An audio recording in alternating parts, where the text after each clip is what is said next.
Irmãos, hoje a gente vai dar início a uma série de exposições na carta de Paulo aos Filipenses. Serão ao todo 10 sermões, então a gente começa hoje e vamos até o dia 16 de novembro. E por que é importante a gente dedicar 10 domingos estudando a carta de Paulo aos Filipenses? William Hendriksen, no seu comentário sobre esse livro, ele destaca pelo menos 3 razões. A primeira delas, que o livro de Filipenses revela o segredo da verdadeira felicidade. Se tem uma coisa que consegue ser comum entre pessoas das mais diferentes possíveis, é que todas têm, mesmo que seja ao seu próprio modo, o desejo de serem felizes. E a carta de Paulo aos Filipenses é um excelente mapa para isso. Segunda razão é que Filipenses revela sobre a vida de um homem que descobriu esse segredo, que é o apóstolo Paulo. Paulo, que viveu intensamente. Nessa carta é onde ele mais expõe dos seus sentimentos e a importância de experimentar, ou como é possível experimentar alegria mesmo nos momentos mais desfavoráveis da vida. E a terceira razão é que Filipenses revela sobre o Cristo que ensinou esse segredo. Então são boas razões para a gente estudar Filipenses e que o Espírito Santo nos ilumine e aplique essas verdades dos nossos corações. Amém? Então abra a tua Bíblia, carta de Paulo aos Filipenses. Hoje a gente vai cobrir dos versículos 1 até o versículo de número 11. Esse texto tem várias lições preciosas para nós. Do versículo 1 ao versículo 8, Paulo vai dar algumas considerações e vai revelar algumas características importantes da igreja, e dos versículos 9 ao 11, ele vai orar pela igreja. Vamos fazer a leitura. Filipenses 1, do 1 ao 11. Ouçamos com fé, que diz assim: Paulo e Timóteo, servos de Cristo Jesus, a todos os santos em Cristo Jesus, que estão em Filipos, com os bispos e diáconos. A vocês, graça e paz da parte de Deus, nosso Pai, e do Senhor Jesus Cristo. Agradeço a meu Deus toda vez que me lembro de vocês. Em todas as minhas orações em favor de vocês, sempre oro com alegria por causa da cooperação que vocês têm dado ao Evangelho, desde o primeiro dia até agora. Estou convencido de que aquele que começou boa obra em vocês vai completá-la até o dia de Cristo Jesus. É justo que eu assim me sinta a respeito de todos vocês, uma vez que os tenho em meu coração, pois, quer nas correntes que me prendem, quer defendendo e confirmando o Evangelho, todos vocês participam comigo da graça de Deus. Deus é minha testemunha de como tenho saudade de todos vocês, com a profunda afeição de Cristo Jesus. Esta é a minha oração, que o amor de vocês aumente cada vez mais em conhecimento e em toda percepção, para discernirem o que é melhor, a fim de serem puros e irrepreensíveis até o dia de Cristo, cheios do fruto da justiça, fruto que vem por meio de Jesus Cristo, para a glória e louvor de Deus. Amém.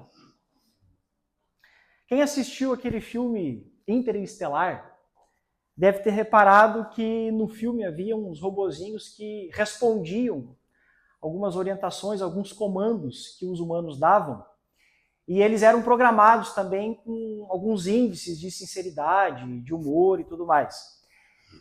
Nenhum deles deveria, pelo menos, trabalhar com 100% de sinceridade. Geralmente eles trabalhavam um pouco menos.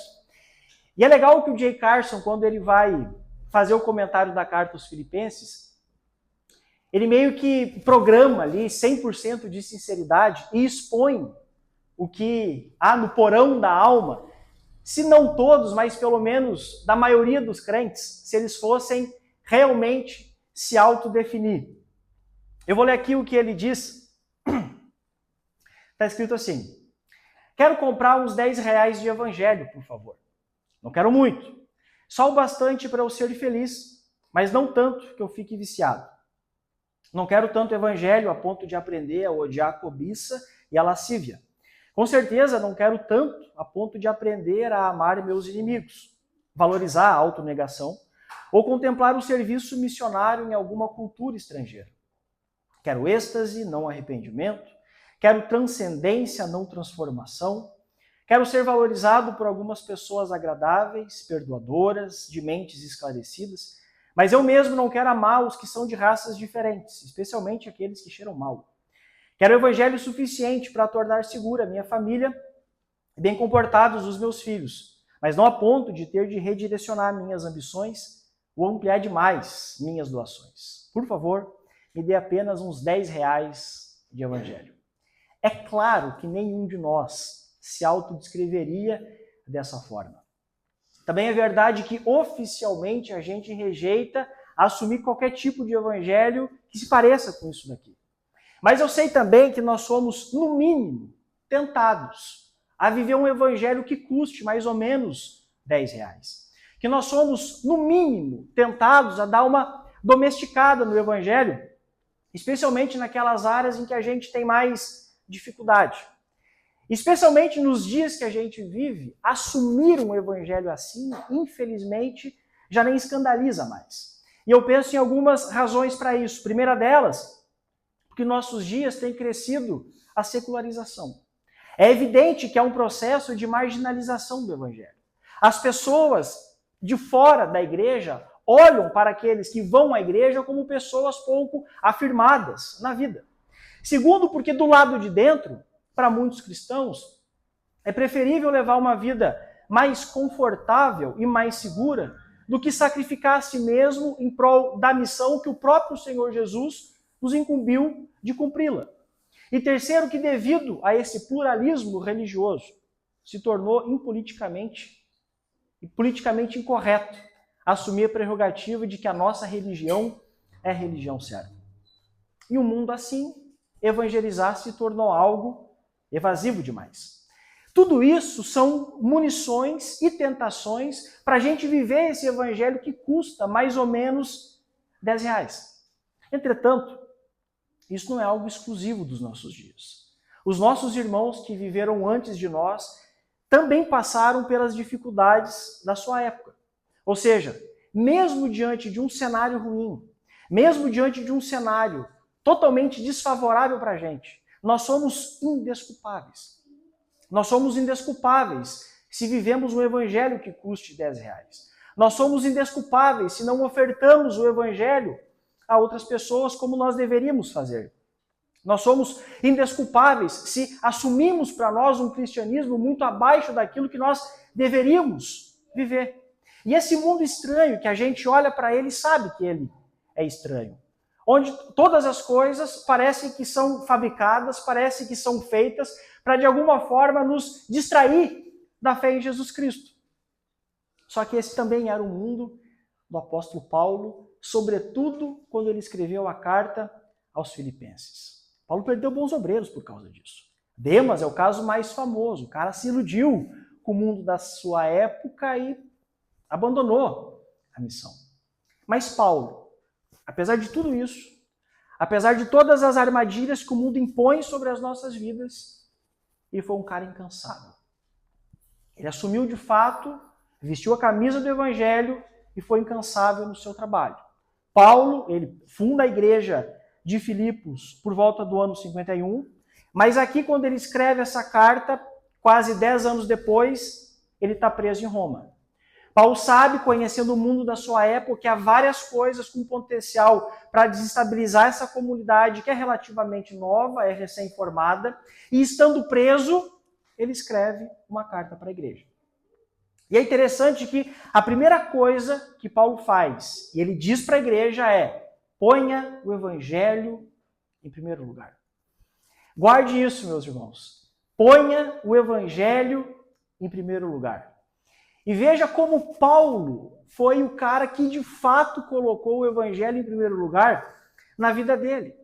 É evidente quando a gente olha para a história do apóstolo Paulo. É evidente isso quando nós olhamos o conteúdo das cartas daquilo que ele escreveu. para as igrejas. E também é evidente na própria forma como Paulo se identifica para a igreja. Que, aliás, o modo como ele se identifica aqui na igreja é uma das suas formas favoritas. Veja o versículo 1. Paulo e Timóteo, servos de Cristo Jesus. É interessante o quanto as palavras, os elementos que a gente escolhe para nos autodefinir, para nos apresentar às outras pessoas, revelam o que de fato há dentro do nosso coração. No geral, a maioria das pessoas, nessa apresentação, elas querem de imediato serem vistas como pessoas bem afirmadas na vida, pessoas de sucesso. Talvez você mesmo já tenha tido essa experiência, onde você conversou 5, 10 minutos com a pessoa e foi o suficiente para o cara despejar todo o currículo da vida dele em cima da gente. Há uma síndrome enorme por aprovação a todo custo. Mas é interessante que Paulo, mesmo ele tendo bagagem para dizer que ele era alguém, um hebreu de puro sangue, que ele era um aluno de Gamaliel, onde o cara era um poliglota, ele era um polímata, ele era um grande erudito, conhecia o mundo da sua época. Sendo tudo isso, Paulo se define como um servo de Jesus Cristo. Algumas traduções, escravo de Jesus Cristo. Ele se define dessa forma porque é exatamente isso que nós somos. Enquanto o mundo prega que a nossa dignidade está no currículo, está nos títulos que nós ostentamos, ou até mesmo nas histórias que nós contamos para as outras pessoas, Paulo nos lembra e revela a nós que a verdadeira grandeza não está nessas coisas. Mas a verdadeira grandeza reside no fato de nós pertencermos a Cristo, sermos servos de Jesus. E na sequência do versículo 1, agora se dirigindo à igreja, ele diz: a todos os santos em Cristo Jesus que estão em Filipos.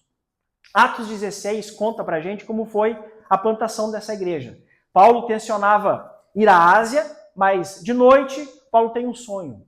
E ele vê um varão macedônio de pé, aparece a ele e esse rogava: passa a Macedônia e ajuda-nos.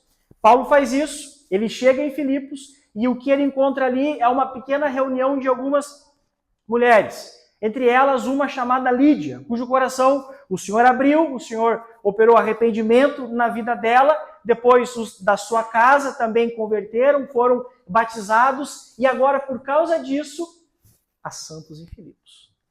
Agora, em Filipos, homens e mulheres das quais o Espírito de Deus tomou posse nesse mundo limitado pelo tempo no qual vivemos, e Deus as separou e as fez diferentes. E é em Filipos que o evangelho começa a ser pregado, a ser propagado naquilo que a gente conhece por Ocidente. E a história nos mostra que o evangelho não parou aqui em Filipos, mas que esse evangelho continuou sendo pregado. Que esse vento ele continuou soprando e esse vento ele sopra onde ele quer e ele continuou sendo espalhado, o evangelho continuou sendo pregado até chegar em terras tupiniquins. Até chegar no nosso Brasil, até chegar no nosso estado, de modo que há santos no Brasil, de modo que há santos no Rio Grande do Sul, de modo que há santos aqui em Estância Velha, e a todos esses santos, de todas as partes do mundo, essas pessoas fazem parte do povo de Deus. Fazem parte da Igreja de Cristo. E louvado seja Deus por isso. E agora, como santos que são, e agora, como santos que somos também participantes da graça de Deus. Olha o versículo 7, que diz assim: todos vocês participam comigo da graça de Deus. Meu querido irmão e minha querida irmã, o que seria de nós se não fosse o Senhor intervir na nossa vida? O que seria de cada um de nós se não fosse a graça de Deus? Todos nós aqui estávamos mergulhados nos nossos pecados e mergulhados em nossos delitos. Quando Paulo escreve a sua carta à igreja de Éfeso, também da prisão, Paulo pinta um quadro absolutamente terrível de como nós éramos. Ele diz que nós estávamos mortos. E todo mundo aqui já viu num velório e sabe qual é a situação daquele defunto. A gente pode berrar do lado dele e ele simplesmente não vai ouvir. Os filhos podem pular, podem gritar, podem espernear, podem chorar do lado e ele simplesmente não vai ouvir. As pessoas podem derrubá-lo daquele caixão e ele não vai sair levantando porque ele simplesmente está morto. Paulo diz que nós nascemos espiritualmente dessa forma. Nascemos espiritualmente mortos, se dando e se doando a todos os nossos desejos carnais. Éramos, de fato, merecedores do inferno. Eu quero falar um pouquinho sobre o que é o inferno para a gente entender o que é a graça de Deus na nossa vida. Do que foi, de fato, que o Senhor Jesus nos livrou. E o inferno, quero resumi-lo em pelo menos duas perspectivas. Primeiro, que o inferno é um lugar de pobreza absoluta. É um lugar de pobreza absoluta porque envolve uma total separação de Deus. Os perdidos serão punidos com penalidade de eterna destruição. Apartai-vos de mim, malditos, Cristo dirá àqueles que não são seus. Para alguns, isso não seria um problema, porque aqui eles vivem como se Deus simplesmente não existissem. Pessoas que vivem aqui e nem gostam de ouvir a palavra de Deus, e talvez eles imaginam o inferno como algo bom, porque lá não haverá a presença do Senhor. Lá eles estarão livres desse ser. A gente sabe que muitas pessoas pensam assim. Embora isso seja uma ideia comum, não é assim que as Escrituras se referem ao inferno. Afinal, ninguém vive sem Deus. Nem agora, nem depois, nem em lugar algum. Embora as pessoas o rejeitem aqui, é Deus quem dá o sopro de vida a todas as pessoas. A bondade de Deus circunda e sustenta a existência de todos, de ímpios e justos. É Deus quem faz o sol nascer a bons e maus, e faz com que a chuva desça a justos e injustos. É Deus quem dá uma tarde de verão. É Deus quem faz o frescor de uma brisa reconfortante, o esplendor de um cenário de montanhas. Ele o deleita com o sabor de uma fatia de pão fresco, ou com aquele maravilhoso pudim. É Deus quem faz com que sintamos o encanto do que amar, de ter amigos e desfrutar de conversas e de boas risadas. Tudo isso são dádivas de Deus. Mas no inferno essas coisas não existirão.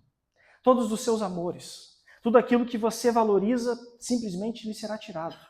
No inferno nenhum sol vai brilhar. Lá também não haverá nenhum tipo de risadas ou conversas despretensiosas. No inferno as pessoas serão totalmente despidas de toda a dignidade que agora têm como portadores da imagem de Deus. E lá essas pessoas sofrerão por toda a eternidade. Cercada por demônios e de pessoas ímpias que odeiam Deus e você. E piorando e se tornando cada vez pior à medida que o tempo dentro dessa eternidade passa, se tornando cada vez mais desprezíveis. E o inferno também é um lugar de dor angustiante. A Bíblia se refere como um lugar onde o bicho não morre e o fogo não se apaga. Esse bicho que rói os habitantes do inferno talvez faça referência à nossa consciência, que vai te culpar a todos os momentos. Talvez no inferno as pessoas vão lembrar dos cultos de domingo, onde estavam sentadas nas cadeiras, mas incomodadas e não viam a hora daquele culto acabar. Talvez no inferno as pessoas vão lembrar dos irmãos e irmãs que incomodavam as pessoas para participarem das programações da igreja e você os tinha como chatos e chatas. Talvez se lembre das vezes que você prometeu servir ao Senhor se Ele te ajudasse.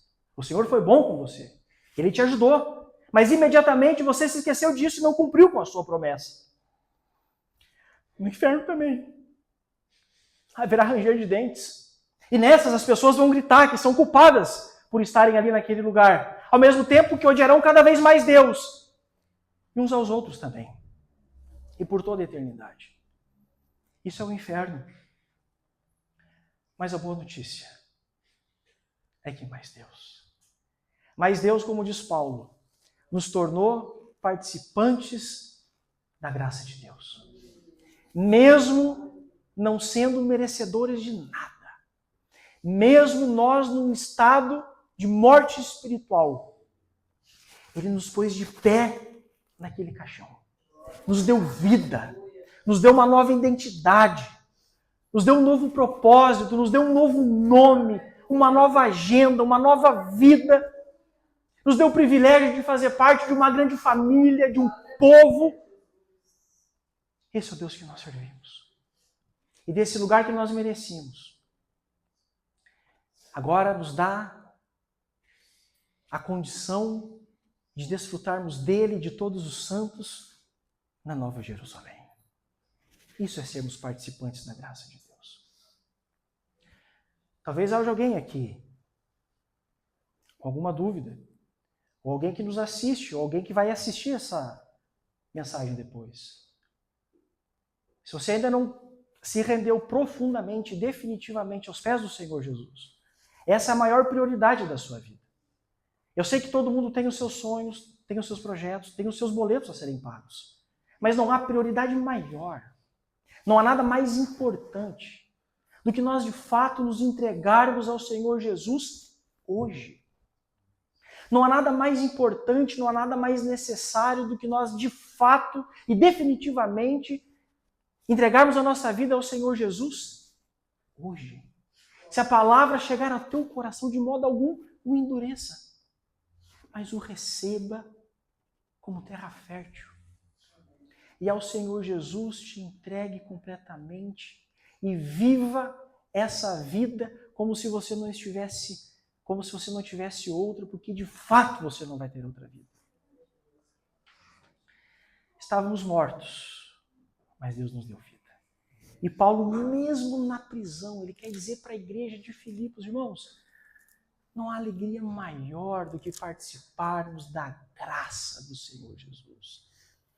É a única explicação para que alguém preso pelo maior império da época possa confortar pessoas em liberdade. Só alguém que tem convicção para onde vai depois que as cortinas da alma se fecharem. Só alguém que sabe que nunca está sozinho. Ele pode até dizer que no julgamento nenhum amigo esteve presente, mas o Senhor, o reto juiz, estava com ele. Esse é o apóstolo Paulo. E para essa igreja na cidade de Filipos, Paulo quer encorajá-los de que não há alegria maior do que pertencermos ao povo de Deus. E a esses que são participantes da graça do Senhor, Paulo diz, lá no versículo 6, olha a beleza e a profundidade do que esse homem diz. Estou convencido de que aquele que começou boa obra em vocês vai completá-la até o dia de Cristo Jesus. Esse é o grande objetivo. Esse é o fim disso tudo. A nossa vida toda. Agora, nesse momento, em todos os momentos da nossa vida, nós estamos sendo moldados pelo Senhor. E nós estamos sendo preparados para o dia de Cristo. É interessante que Paulo não diz que nós estamos sendo preparados ou sendo moldados para a morte.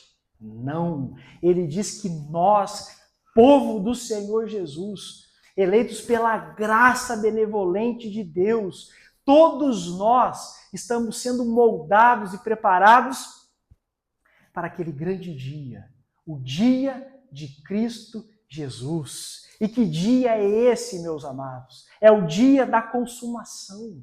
É o dia onde Deus vai finalizar toda a obra de salvação. Assim que o homem pecou no Éden e caiu do estado de comunhão com Deus, ali naquele momento, começou esse grande processo. Ali mesmo no Éden, Deus prometeu um Salvador. Os anos se passaram, Deus separou um homem chamado Abraão e fez dele uma grande nação. E quando a gente olha para o grande enredo da Bíblia, é Deus chamando e convocando um povo para si. E o objetivo final, que esse mundo, que um dia foi amaldiçoado por conta dos nossos pecados, esse mundo, ele será restaurado e ele será absolutamente perfeito. A esperança para os santos de que um dia haverá novos céus e nova terra em que habita a justiça. E o Filho de Deus, Jesus, voltará para governar como rei. Esse é o dia do Senhor, onde os espíritos dos justos serão aperfeiçoados e nós receberemos corpos glorificados. Uma vez tendo sido ressuscitado dos mortos, todos nós estaremos ali reunidos nessa nova terra, sob o novo céu, com Cristo e para todo sempre. Esse é o dia glorioso da emancipação final. A redenção suprema está por vir. Esse dia está pertinho. É em breve. Não falta muito, onde os céus se rasgarão e Jesus voltará em glória. E enquanto Jesus não volta, a igreja reunida nos 4 cantos da terra, composta de pessoas esquisitas, clama: Maranata, ora vem, Senhor Jesus. Os pés fincados aqui na terra, mas os olhos no porvir. Essa era a esperança que residia no coração de Paulo. É esse o segredo para a felicidade que Paulo vai desenvolver nos seus 4 capítulos aqui dessa carta. Paulo não é alguém que só didaticamente está querendo explicar a igreja, mas é uma testemunha ocular dos fatos, é alguém que está vivendo isso. Que dia será esse? E a esperança para nós crentes, de que aquele que um dia nos pegou pela mão, ele não vai soltar. Mesmo que um dos seus filhos dê uma vacilada no meio do caminho, absolutamente nenhuma das suas ovelhas vai se perder. Vai sair das mãos daquele que tem controle e domínio sobre tudo e sobre todos. Daquele que não há um átomo dentro dessa realidade conhecida e não conhecida que ele não possa dizer que é Senhor sobre aquilo.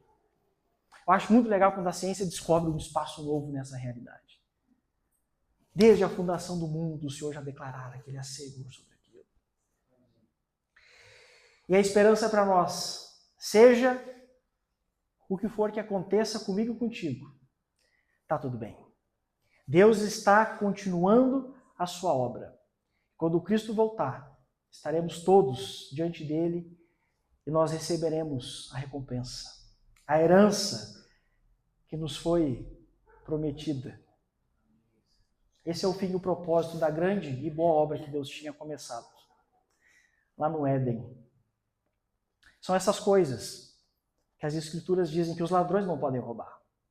São essas coisas que traça nenhuma e ferrugem nenhuma vai estragar. Todas essas coisas, e esse dia está guardado, está seguro com Deus. E você, cristão, te prepara, te aguarda para esse fabuloso e radiante dia. Paulo falando ainda sobre essa igreja, onde todos esses crentes reunidos, e a igreja de Filipos era uma igreja interessante, era uma igreja que as pessoas tinham muito orgulho de serem participantes daquela cidade, haviam nascido naquela cidade, havia aquele orgulho, era uma espécie de mini Roma. E agora todas essas pessoas, esse bando de ex-orgulhosos, chamados à mesa de Cristo, não querem ficar parados e querem chamar outros esquisitos, outros atrapalhados, outros mortos em delitos e pecados para essa mesa. É isso que Paulo quer dizer quando ele diz no versículo 5. Por causa da cooperação que vocês têm dado ao Evangelho, desde o primeiro dia até agora.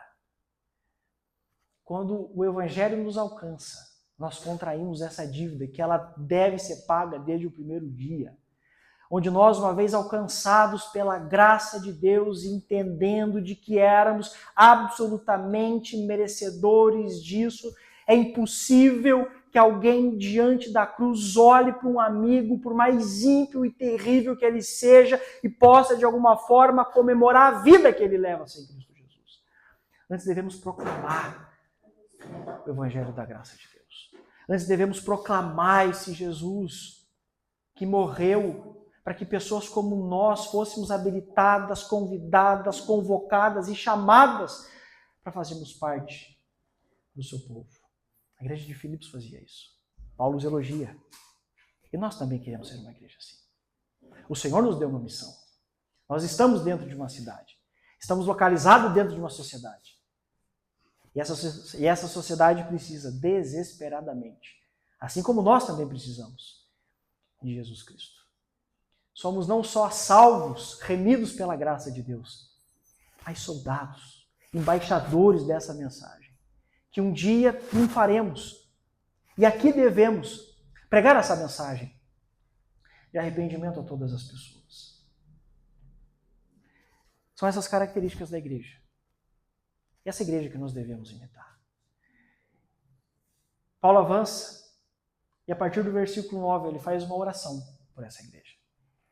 Eu quero terminar esse sermão repetindo essa mesma oração que Paulo fez aos Filipenses.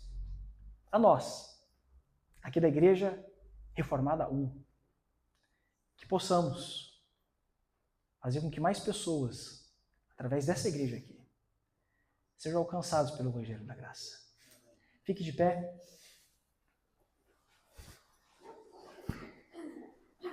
Versículo 9. Esta é a minha oração.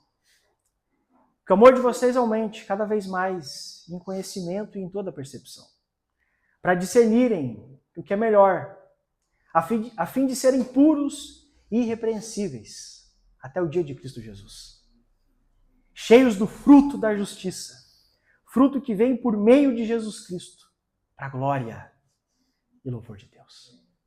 Amém? Vamos orar uma vez mais. Feche os teus olhos.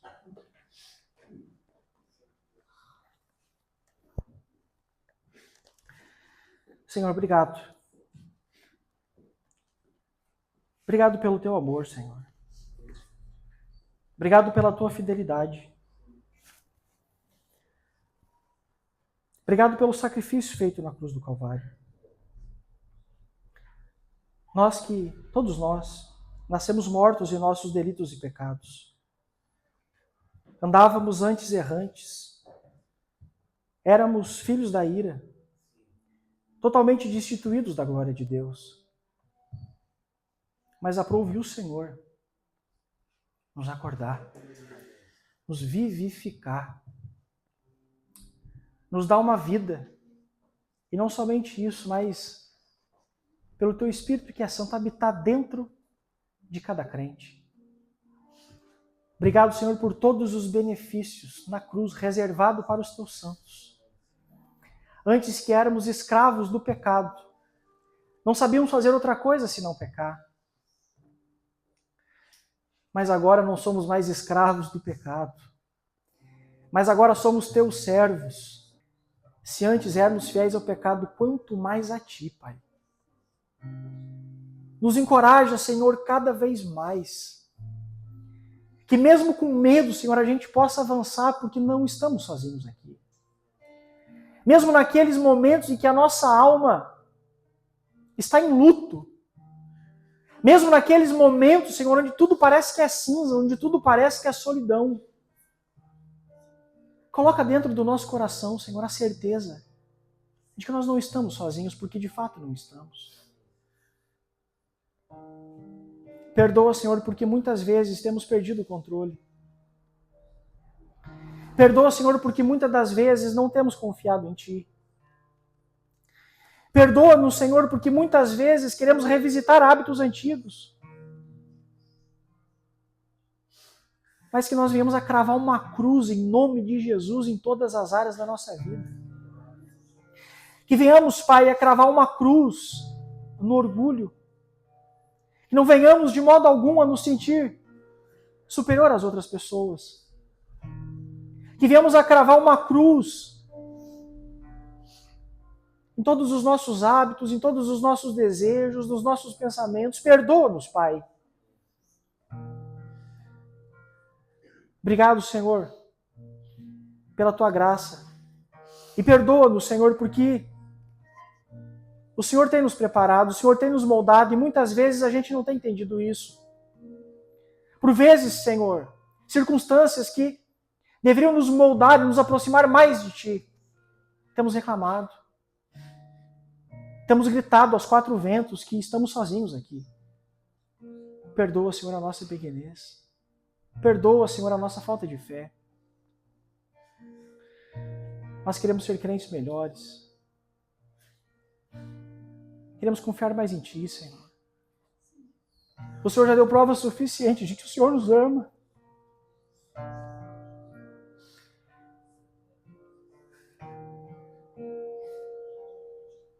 E nós queremos viver com o Senhor.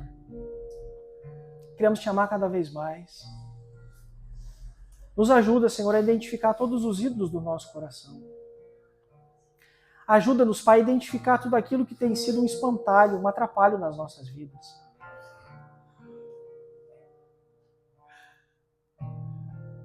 Queremos ser mais do que espectadores de culto, Senhor. Gratos por participarmos da Tua graça. Queremos também arregaçar as mangas. Como servos Teu, Pai. Fazer com que esse Evangelho chegue aos quatro cantos aqui da nossa cidade. Glorifica, Senhor, o Teu nome aqui nessa comunidade. E todas as comunidades, Pai, que nesse momento estão reunidas em Teu nome. Todos nós, Pai, somos parte do Teu corpo. Somos o Teu povo. Obrigado, Senhor. Amém, Jesus. Fui convidado à mesa, larguei minhas defesas e vim reconhecer, não merecia estar aqui. Comigo eu trouxe amigos, felizes ou feridos, gente que escutou esse chamado e aceitou. E é tão bom saber que há lugar aqui. A graça nos chamou pra mesa do Senhor. Há lugar na casa, há perdão na casa. Quando estamos juntos, não se encontra casa de Deus Pai, a esperança na casa, recomeço na casa, reunidos nele, o nosso encontro é casa de Deus Pai. Venham todos os cansados, venham sobrecarregados, há lugar na casa, há lugar na casa. Venham todos os feridos, venham todos os perdidos, há lugar na casa, há lugar na casa. Há lugar na casa, há perdão na casa. Quando estamos juntos, nosso encontro é casa de Deus Pai, a esperança na casa, recomeço na casa, reunidos nele, o nosso encontro é casa de Deus Pai. Amém, meus irmãos. Como é bom ser crente. Como é bom a gente fazer parte do povo desse Deus.